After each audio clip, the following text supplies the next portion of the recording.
juga supaya jangkauannya lebih luas. Demikian disampaikan Ustaz. Assalamualaikum warahmatullahi wabarakatuh.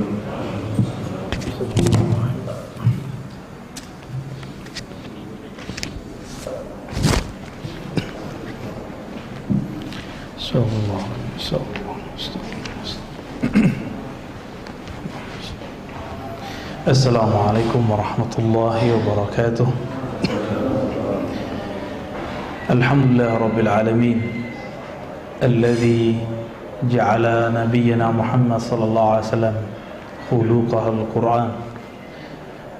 Nahmaduhu nasta'inuhu nastaghfiruh wa na'udzu billahi min shururi anfusina wa min sayyiati a'malina. Man yahdihillahu fala mudilla lahu wa man yudlil fala hadiya lahu. Amma ba'du. Baik Bapak Ibu Saudara makan Allah, InsyaAllah kitab yang akan kita gunakan kitab Mukhtasar Ihya. Tapi saya punya 3 kitab Mukhtasar Ihya yang ketemu yang terbaru. Judulnya Mau'izatul Mu'minin min Ihya Ulumuddin. Isinya sama ya. Cuma ini diikhtisar oleh ahli hadis Syekh Jamaluddin Al-Qasimi.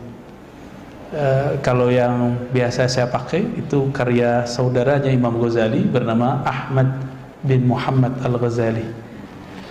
Sebenarnya tadinya mau pakai itu, tapi lagi cari-cari. Seandainya ketemu besok saya balik ke kitab itu ya, InsyaAllah.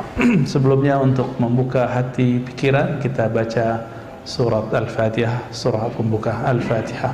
A'udzubillahi Bismillahirrahmanirrahim. Ar-Rahmanir-Rahim. Maliki yaumiddin. Iyyaka na'budu Siratal ladzina an'amta 'alaihim ghairil maghdubi 'alaihim waladdallin. Bapak Saudara makan Allah, Ramadan ini spesial karena masih corona dan kita diperbolehkan untuk ke masjid, dan alhamdulillah sudah tahu pola-polanya meskipun berjarak. Semoga hati kita tetap dekat, amin ya rabbal alamin. Saya langsung membuka kalau di kitab ini langsung jilid 2, kitab Riyadhatun Nafs. Kitab Riyadhatun Nafs, bab tentang riyadah nafs. Biasa tadi disebut tazkiyatun nafs, yang lebih tepat riyadhatun nafs, karena tazkiyah itu bagian dari riyadah. Apa arti riyadah? Riyadah itu artinya berlatih, melatih nafs. Nafs itu terjemahannya bisa jiwa, bisa berarti sukma, bisa berarti diri. Itu terjemahannya. Tapi nafs ini dia punya kecenderungan kepada hal-hal yang negatif, disebut syahwat. Dan nafs itu punya perangkat zahir. Untuk melihat dia punya mata, untuk mendengar dia punya telinga, untuk berbicara dia punya lidah, untuk masalah seksual dia punya faraj, kelamin, untuk makan dia punya mulut dan perut. Maka nanti an-nafs ini akan ngajak ke arah sana semua. Supaya si nafs ini dia terlatih, disiplin, maka ada caranya, namanya riyadhatun nafs, riyadah. Nah, riyadah itu kalau bahasa Arab menunjukkan makna sesuatu yang dilakukan berulang-ulang sehingga disiplin. Contohnya, Bapak Ibu Saudara ini kalau tidak melatih diri bangun subuh hari nggak akan bangun sekarang, benar nggak? Maka bisa bangun subuh begini, saya yakin sudah lama berlatihnya. Dan alhamdulillah Allah izinkan kita mendapatkan keberkahan 1 Ramadan subuh berjamaah. Ya, Nabi mengatakan al-barakatu li ummati fi bukuriha, keberkahan bagi umatku pada paginya. Maka pada pagi ini bergabunglah 2 keberkahan, keberkahan subuh dan keberkahan Ramadan. Ditambah yang ketiga, barakatul ilm, keberkahan ngaji. Alhamdulillahirabbil alamin. Apa dalil kita wajib melatih jiwa?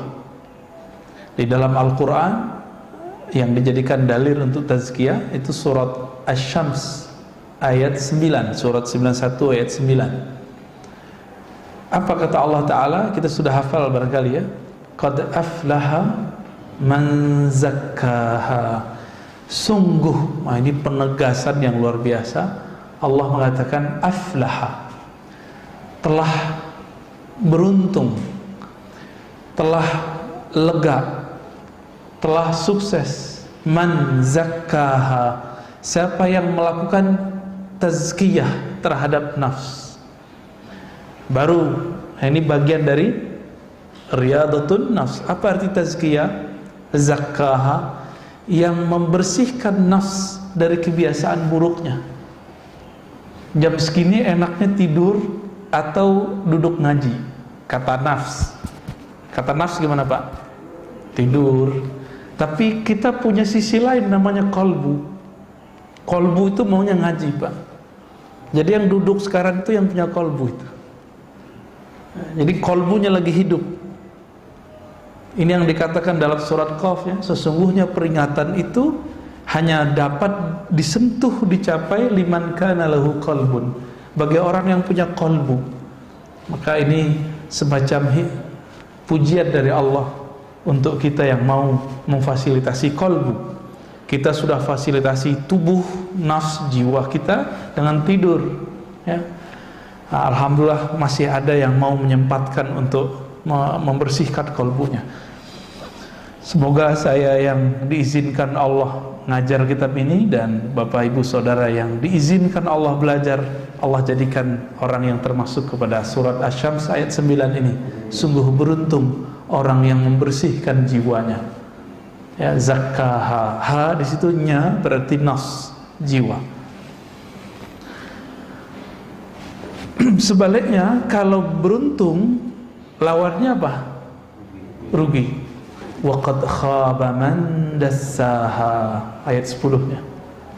Dan sungguh khaba itu rugi, serugi-ruginya. Jadi orang itu jiwanya kosong. Kalau apa? Man dassaha, orang yang membiarkan jiwanya mengikuti alur nafsnya. Nafs itu maunya ke bawah, kehendaknya itu rendah semua. Kalau makan, ya ujungnya kan jadi buang air besar, juga air kecil. Semuanya rendah. Sedangkan kolbu maunya kita naik. Oleh karena itu, menurut Bapak Ibu semua, wajib nggak membersihkan diri, melatih jiwa, atau sunat? Wajib. Itu wajib. Maka orang-orang yang mengatakannya sunat berarti dia belum faham Islam, iman, ihsan. Sholat itu wajib. Tapi sebelum sholat kita ngapain? Wudu. Wudu itu kan membersihkan fisik. Tapi adakah kita yang membersihkan badan dan dia juga membersihkan jiwanya saat dia berwudu? Jika itu terlaksana, maka khusyuk langkah pertama itu sudah tercapai. Jadi kenapa kita was-was di dalam sholat? Itu karena belum melakukan tazkiyatun nafs saat berwudu. Itu sebenarnya ya. Dan di dalam Al-Quran Allah Subhanahu wa ta'ala menyebut orang yang sudah melakukan riyadhah, latihan terhadap jiwanya dengan cara membersihkan jiwa itu dengan sebutan khuluqin azim. Siapa itu? Nabiyuna Muhammad sallallahu alaihi wasallam. Maka dalam surat Al-Qalam ayat 4 ya, surat 68 Allah berfirman, "Wa innaka la'ala khuluqin azim." Sungguh engkau wahai Muhammad ala khuluq ya, sungguh berada di atas akhlak yang azim. Kata azim berarti besar dan agung. Azim ini beda dengan kabir. Azim ini lebih menyentuhnya kepada rohani kita. Makanya Allah menyebut azim ini cuma beberapa kali. Rabbul Arsyil Azim, Rabb pencipta, pengendali, pengatur arasy yang agung. Tapi orang sekarang debat, Allah duduk di atas arasy, Allah di atas arasy, atau Allah cuma menguasai arasy. Itu perdebatannya sekarang. Orang nggak mau memahami apa lafaz azim itu. Orang sekarang berdebat, saya tidak tahu arsy itu makhluk atau bukan. Itu perdebatan yang berbahaya. Ya. Padahal Allah bermaksud menyebut arsy bukan untuk kita berdebat. Ini duduk di atas, bertempat di atas. Itu kesalahan arah orientasi beragama. Cuma karena jamaah sebagian sudah terjebak membayang-bayangkan Allah, maka kita juga kadang-kadang harus bahas. Tapi pada pagi ini kita nggak akan bahas begitu, Pak. Ya.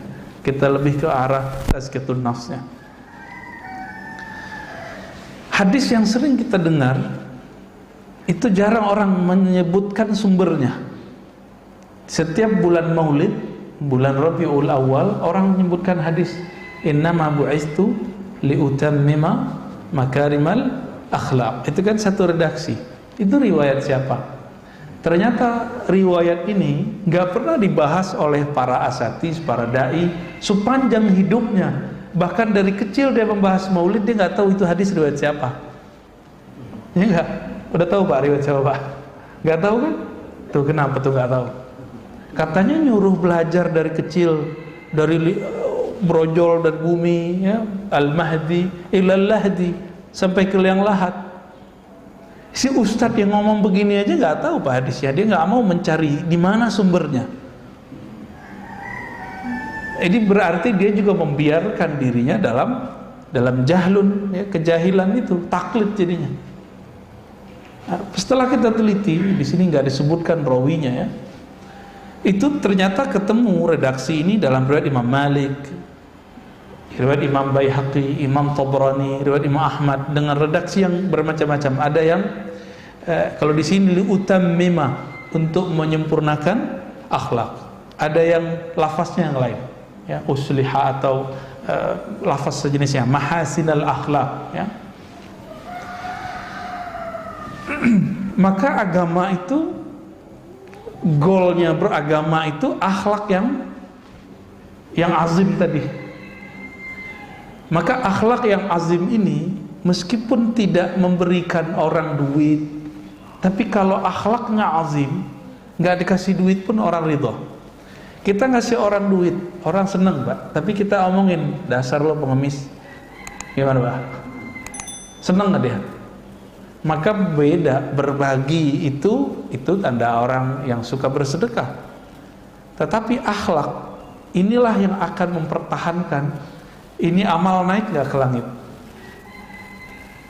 Jadi banyak kita yang memisahkan antara ibadah dengan akhlak, ngaji sama akhlak. Maka sekarang orang banyak belajar yang disebut hijrah, ya. Tapi hijrahnya kok malah jadi galak sama orang tuanya, jadi serem sama jamaah, ya. Jadi suka nyalah-nyalahin orang. Ini kan berarti akhlaknya gagal. Berarti dia belum nemu qad aflaha man zakkaha. Maka teman-teman yang belajar agamanya membuat kita konflik dengan orang, coba dikaji lagi dan ditanya lagi hatinya, ini emang begini agama yang Nabi ajarkan? Coba tanya-tanya lagi dalam hati itu. Menyalahkan, membenarkan itu bukan urusan kolbu, itu urusan di sini Pak. Tapi beragamanya baru masih sampai di sini. Dalam ilmu akliyat itu disebutkan akal ini tugasnya dua aja, membenarkan atau menolak, menyalahkan. Jadi kalau orang suka nyalah-nyalahin, ini belum dapat, ya. Akhlak itu dari sini, dari dalam kolbu, ya.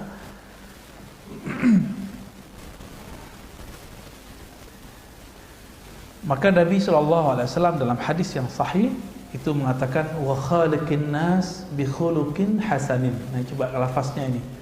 Khaliq, khaliqi, khalaqa yukhaliqu mukhalaqah. Satu akar kata dengan khalaq, khuluq. Ah, ini kata kunci. Ternyata khalaq artinya ciptaan, karya. Kalau khuluq itu akhlak yang kita sebut moral. Apa persamaannya? Persamaannya, kalau khalaq penciptaan, Allah yang mencipta. Kalau khuluq itu adalah kreasi kita, seakan-akan kitalah yang membuatnya, padahal itu juga dari Allah. Maka khalaq tidak bisa dirubah kecuali pakai operasi. Operasi apa Pak? Biar hidungnya agak mancungan dikit. Plastik ya.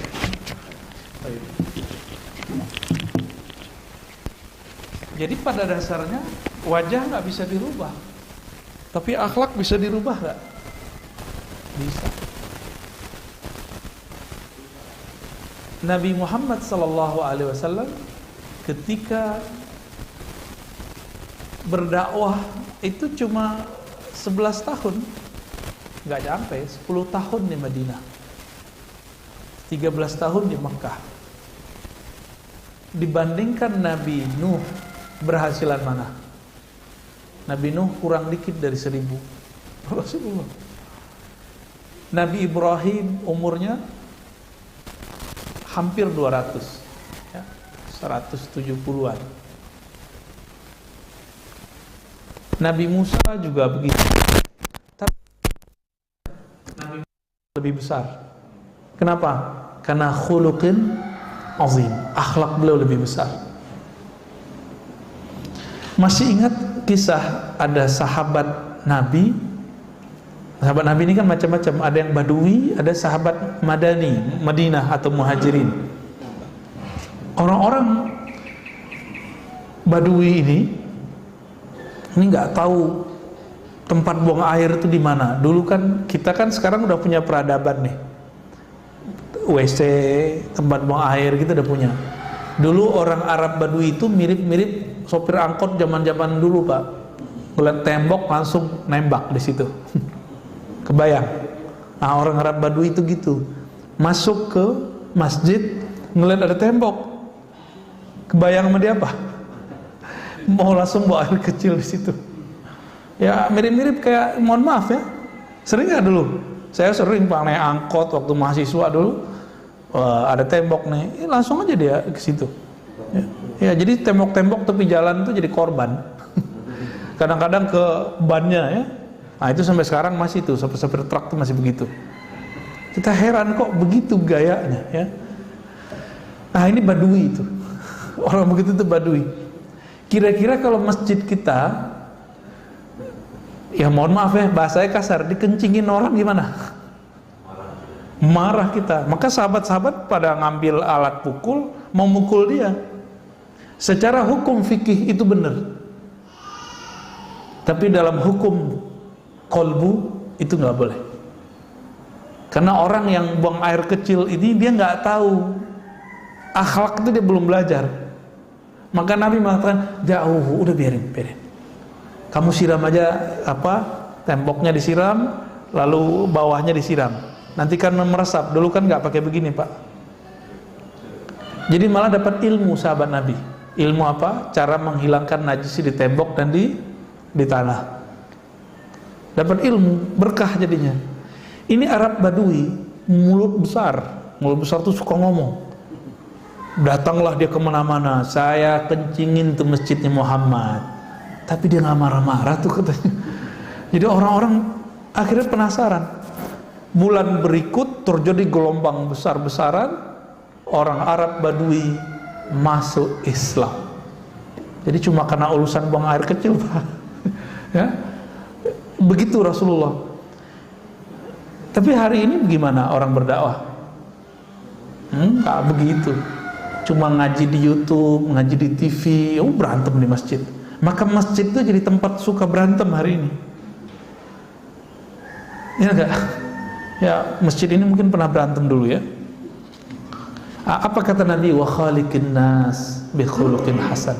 Hendaklah kamu berusaha berakhlak, bermoral, menciptakan kondisi kepada nas. Nas ini bukan hanya orang beriman, siapa aja, apalagi orang yang beriman. Bi khuluqin hasanin, dengan khuluq, dengan akhlak yang hasan. Hasan itu bagus.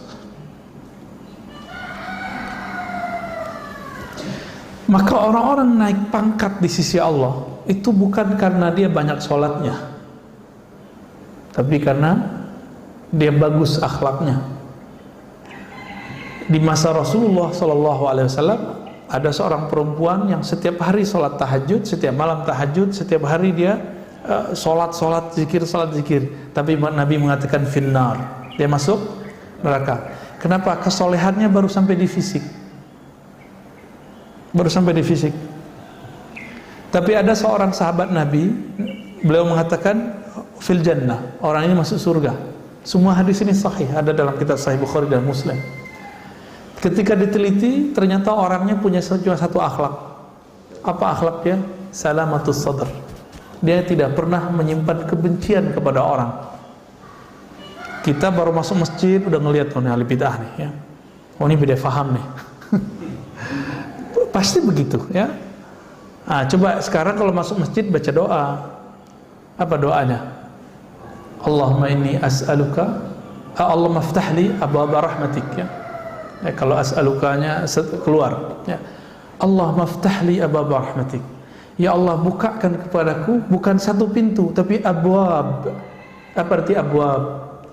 Pintu, banyak pintu rahmat Engkau ya Allah. Maka banyak pintu di sini. Jangan cuma beribadah di masjid, sapa orang, ya senyum kepada orang. Cuma sekarang kita nggak bisa senyum orang, Pak. Ketutup. Ya, maka sekarang ngangguk. Kita nunjukin kerendahan hati dengan cara ngangguk, ya. Mata yang teduh itu sudah cukup sebenarnya. Berdasarkan itu juga Nabi SAW menyimpulkan, apa kata beliau ketika ditanya ayyul mu'minina afdal, orang beriman yang paling hebat itu siapa wahai Rasulullah? Jawaban beliau ahsanuhum khuluqa, orang yang paling bagus, paling sempurna akhlaknya. Dan akhlak itu Bapak Saudara makan Allah bukanlah hiasan fisik, dia ada di dalam kolbu. Jika di kolbunya tidak dibersihkan, maka tidak akan muncul akhlak yang bagus. Maka kitab ini nanti akan membimbing kita bagaimana cara membersihkan kolbu. Di kolbu kita ada rasa merasa lebih baik dari orang nggak? Terbersit Pak? Ada ya? Ada ya. Saya punya pengalaman lama Pak tentang merasa lebih pintar dari orang itu. Karena ujiannya orang yang belajar satu ilmu merasa lebih pintar dari orang. Sampai sekarang rasa itu muncul, tapi kita langsung ta'awuz. Maka mohon maaf, saya bisa merasakan dan bisa mengecek Pak di wajah Bapak itu ada rasa itu atau tidak. Itu membayang di wajah. Hati-hati loh Pak ya. Ternyata ahli psikologi punya ilmu tentang itu, membaca raut wajahnya begini, gimana itu kebaca ya. Mungkin Bapak yang ahli kejiwaan, psikolog itu bisa baca bekas itu di wajah saya masih ada. Bukan berarti sekarang saya udah nggak sombong, masih ada itu, tapi kita halau terus setiap hari.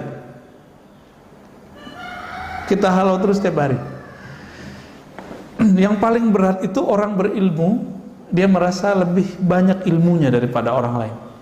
Kalau Bapak yang banyak duit, banyak harta, paling kekayaan itu cuma sebatas fisik. Tapi orang berilmu itu kesombongannya terbawa bahkan dalam zikirnya, dalam baca Qur'annya, dalam sholatnya.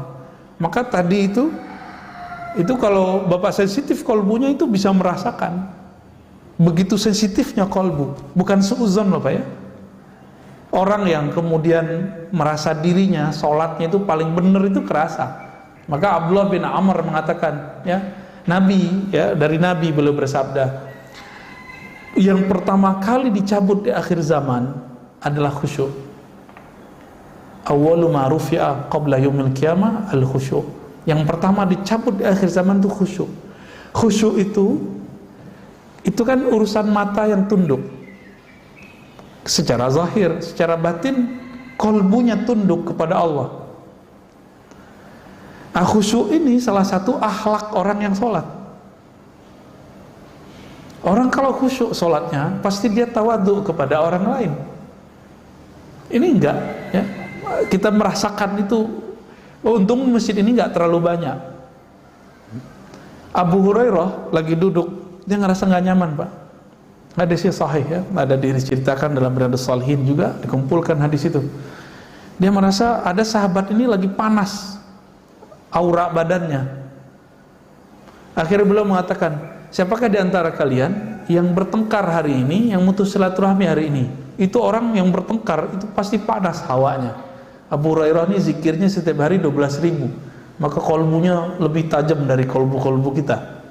Duduk sama dia sudah bisa merasakan getaran-getaran hati orang. Ini bukan masalah gaib, itu bukan gaib, Pak. Orang silat aja bisa membaca cakra, masa Abu Hurairah yang zikir 12.000 nggak bisa? Ya, lebih canggih Abu Hurairah. Maka beliau nggak tuduh kamu nggak. Beliau cuma bilang, siapa yang mutus silaturahmi hari ini, bertengkar hari ini, pulang minta maaf, baru balik sini. Kenapa? Majelisku adalah majelis malam Jumat, malam ini amal diangkat. Orang yang mutus silaturahmi, amalnya tidak diangkat. Nanti majelis kita tidak dibaca di sisi Allah Subhanahu wa taala. Kira-kira begitu pesan beliau, ya, kalau kita terjemahkan secara bebas.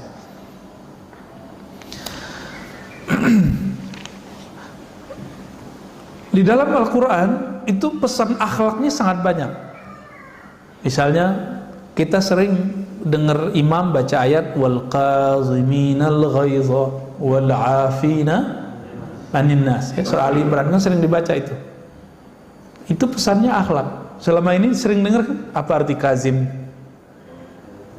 Kaziminal ghaiz. Bukan memendam emosi, tapi kazimin itu yang menghalau emosi. Kaziminal ghaiz. Maka salah satu zuriat Nabi dulu ada namanya Musa al-Kazim. Karena beliau itu nggak pernah marah. Mau dibully orang segimana aja dia nggak pernah marah. Ini Musa al-Kazim.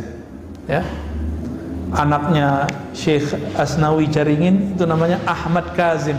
Saya pernah berziarah ke sana, kaget juga kita namanya Ahmad al-Kazim. Lalu bagaimana cara untuk mendapatkan husnul khuluq atau al-akhlaq al-hamidah, al-akhlaq yang sempurna, yang baik? Beliau memberikan tips kepada kita. Caranya adalah bersihkan sumbernya, maka hulunya gitu ya, muaranya akan bersih. Bersihkan dari dalam. Jadi jangan cuma bersihkan luarannya. Saya hijrah nih, ganti pakaian dari pakaian biasa ya, robek-robek sekarang pakai gamis. Itu bisa merubah akhlak nggak?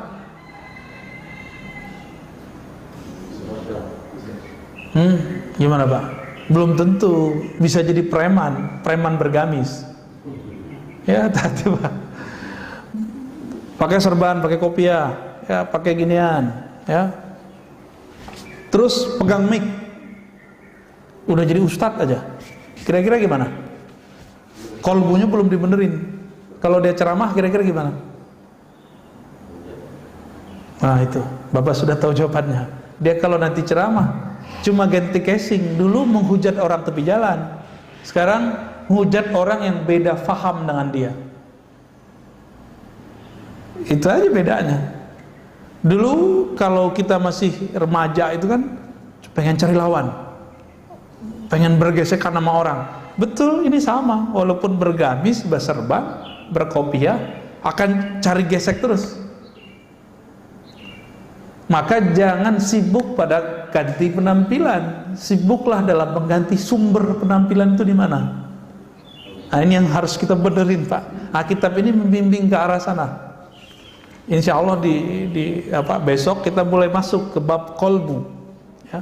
Kolbu itu apa aja karakternya, model-modelnya. Ya. Atau malah pagi ini aja kali ya langsung. Kita pendek aja nih. Ya. Jadi cara pertamanya kita harus diagnosa dulu. Ini kolbu kita, kolbu yang mana nih? Kolbu itu kan dibagi 3 aja. Sehat, sakit, mati. Kolbu yang sehat, kolbu yang sakit, kolbu yang mati. Saya yakin yang hadir ini pasti hidup semua kolbunya, nggak ada yang mati. Berarti antara 2 aja, 1 sehat, 2 sakit. Termasuk saya, Pak. Termasuk saya, bisa jadi saya kolbunya sakit. Bisa jadi Bapak lebih sehat kolbunya daripada saya. Nah, ini bisa terjadi. Kenapa? Karena megang mic begini, pakai kopiah begini, pakai gamis begini, tidak ada jaminannya. Kami begini, kolbunya lebih sehat.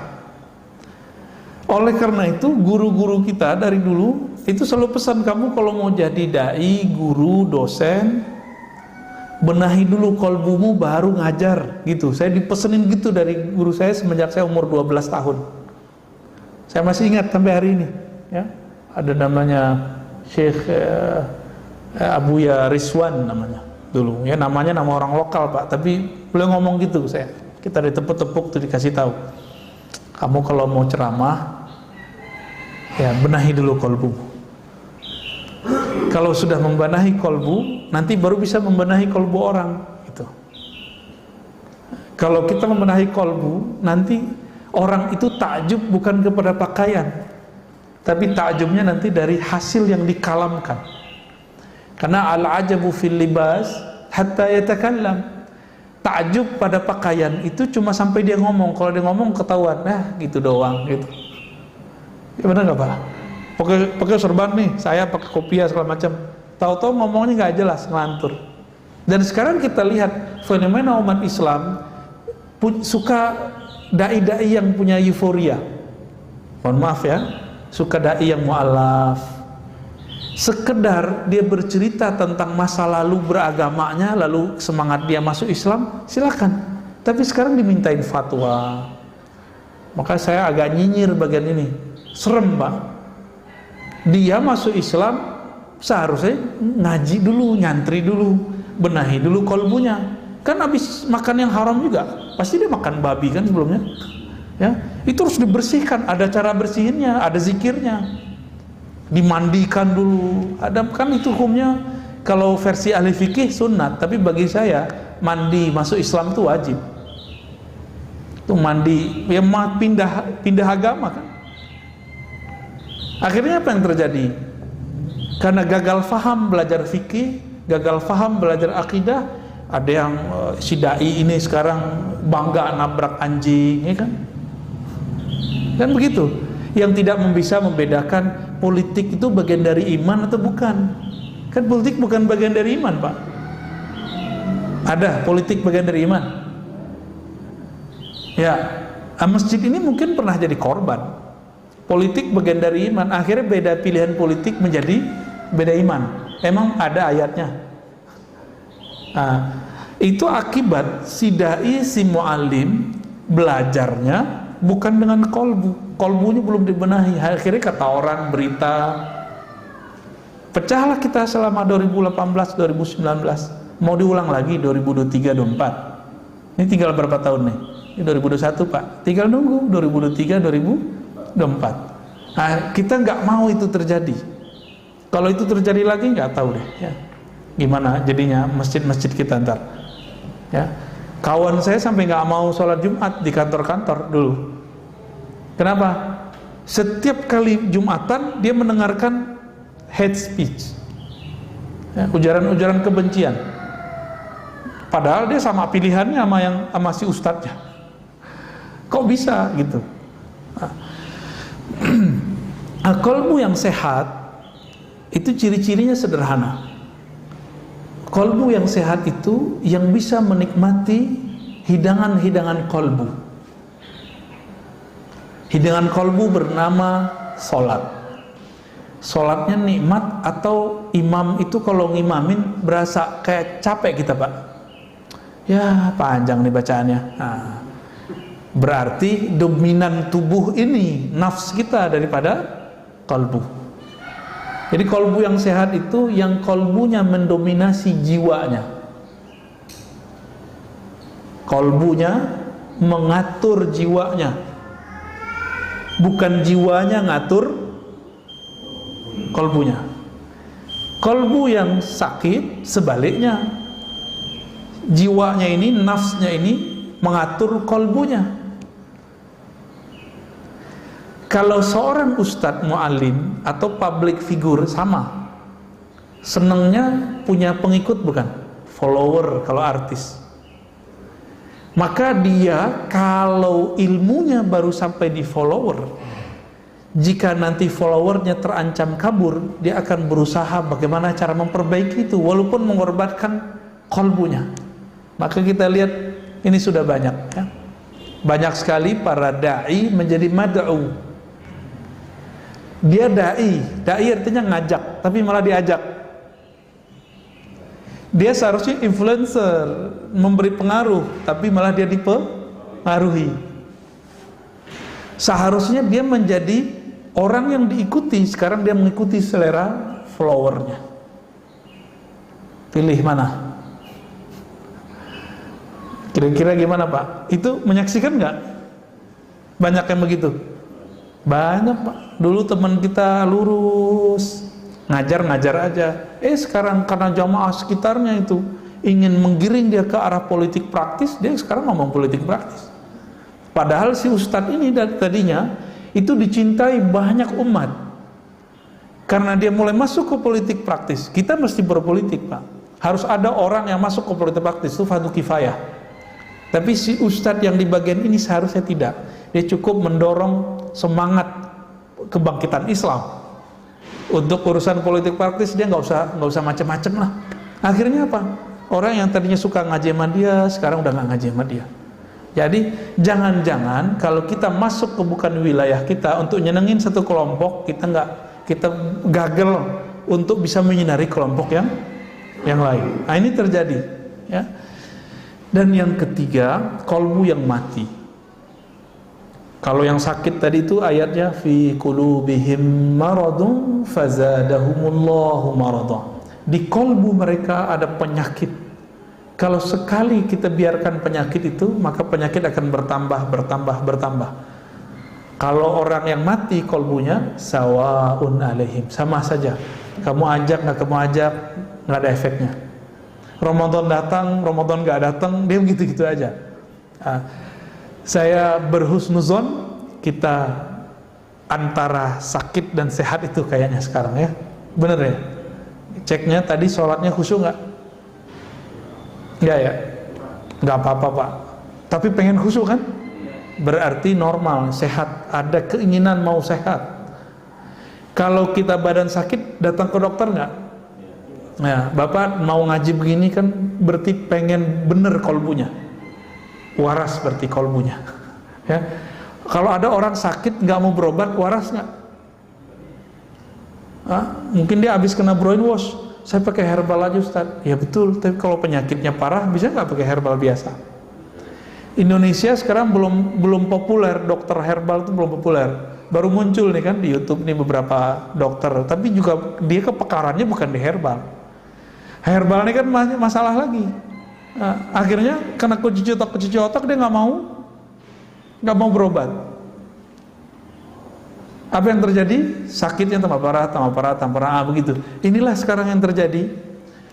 Ketika ilmu tentang obat hati ini dianggap sesat, maka yang terjadi adalah orang tambah jauh dari ilmu ini. Mungkin karena penamaan ilmunya tidak cocok. Disebut ilmu ini misalnya ilmu tasawuf, akhirnya orang ganti nama tazkiyatun nafs. Kalau saya nyebutnya riyadatun nafs ya, nyebutnya riyadah, latihan nafs kalau mau disebut, karena kitabnya menyebutkan itu ya.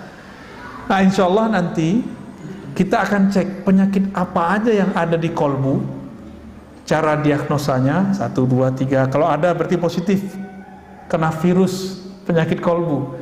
Nanti dari cara kita mengetahui itu, sebab-sebabnya apa, akan ketahuan cara ngobatin kolbunya. Nanti ada bertahap insya Allah ya. Insya Allah ke pertemuan besok kita akan mulai masuk ke penyakit pertama dalam kolbu, yaitu al-kibr ya. Penyakit sombong dan turunannya nanti insya Allah. Ini penyakit paling tua, penyakit yang dulu pernah diidap oleh iblis dan sampai sekarang nggak sembuh-sembuh. Ya, semoga Allah jaga kolbu kita dari selainnya. Amin ya rabbal alamin. Ada diskusi Pak? Apa udah? Cukup ya?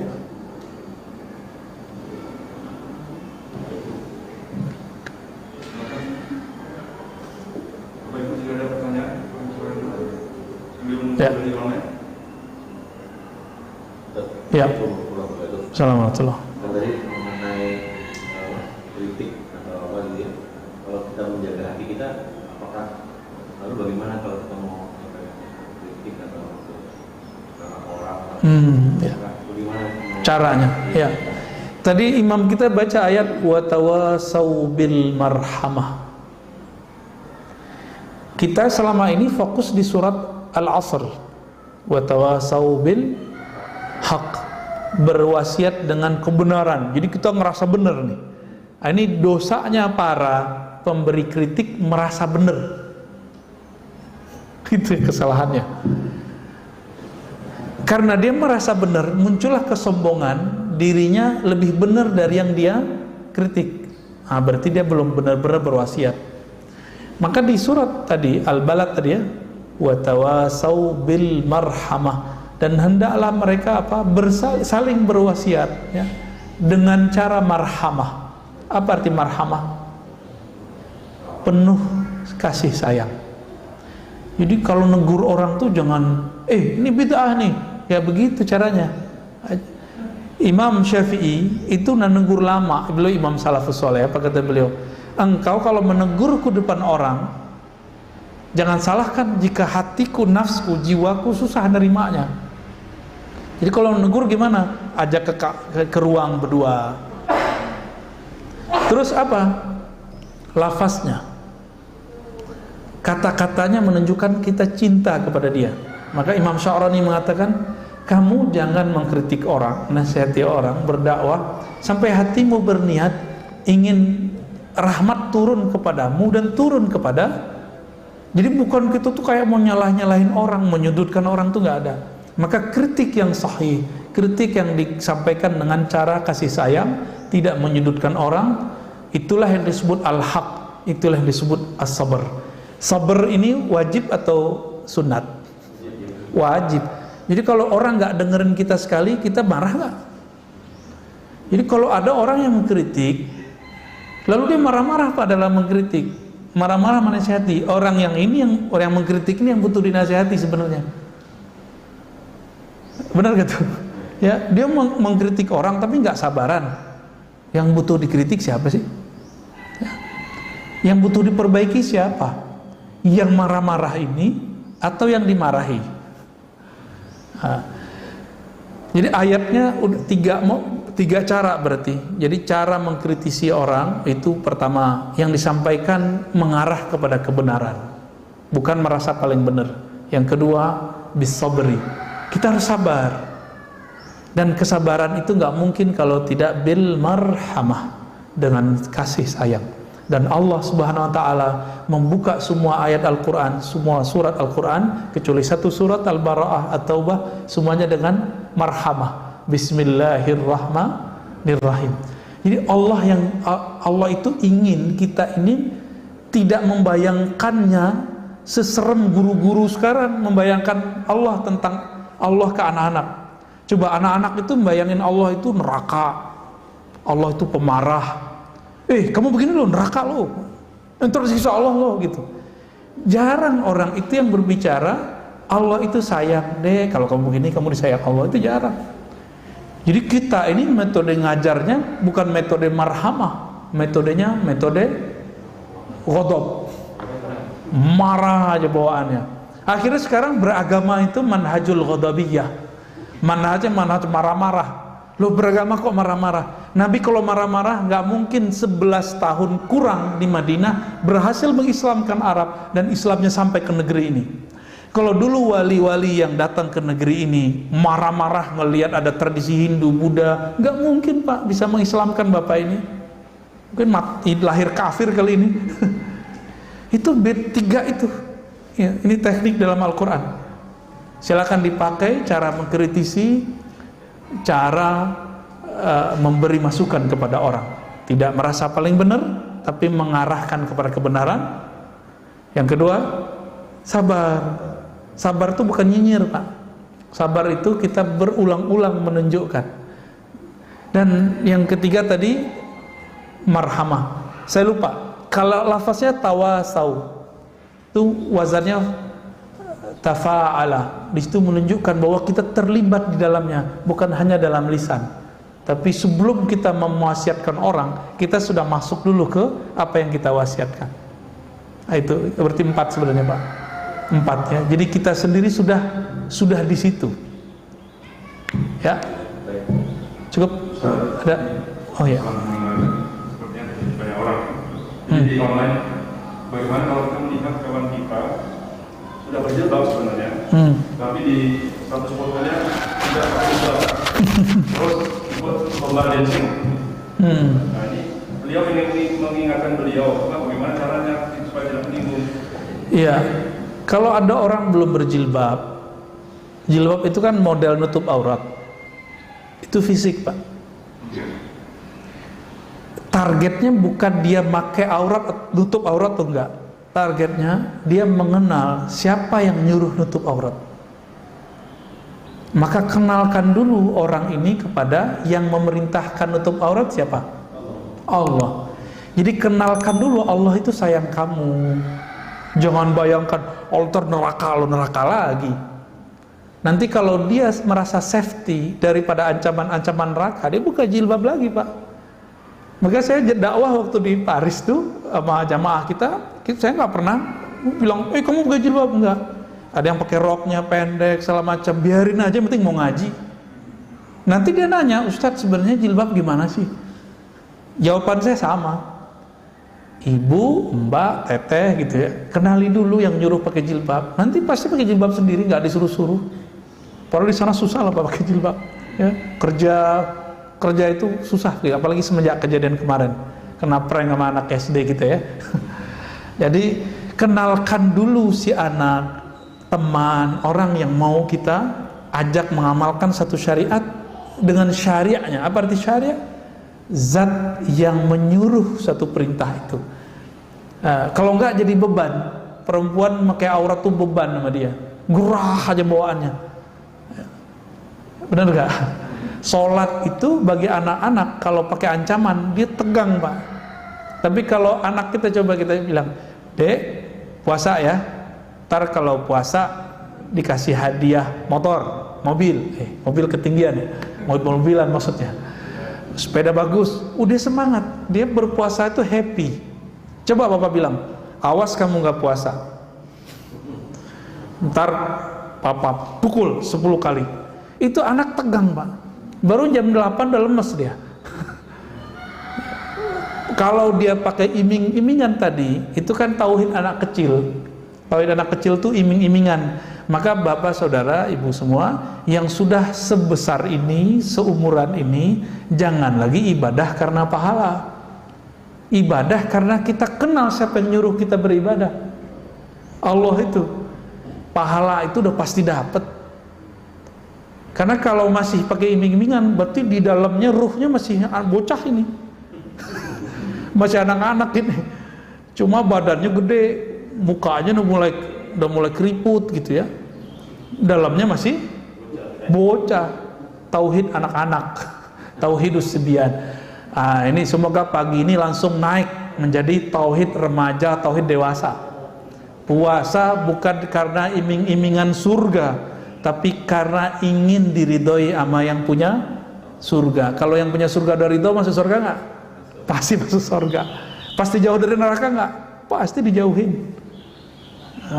Baru nanti harapan ke surganya itu full, karena kita kenal siapa yang nyuruh puasa. Itu Pak. Udah cukup ya. Jadi berdasarkan ini Bapak sama Allah, berpuasa di masa pandemi ini semoga tidak mengurangi rasa hikmatnya. Kita alhamdulillah difasilitasi oleh teman-teman pengurus. Semoga Allah memakmurkan hati mereka dengan keikhlasan. Amin ya rabbal alamin.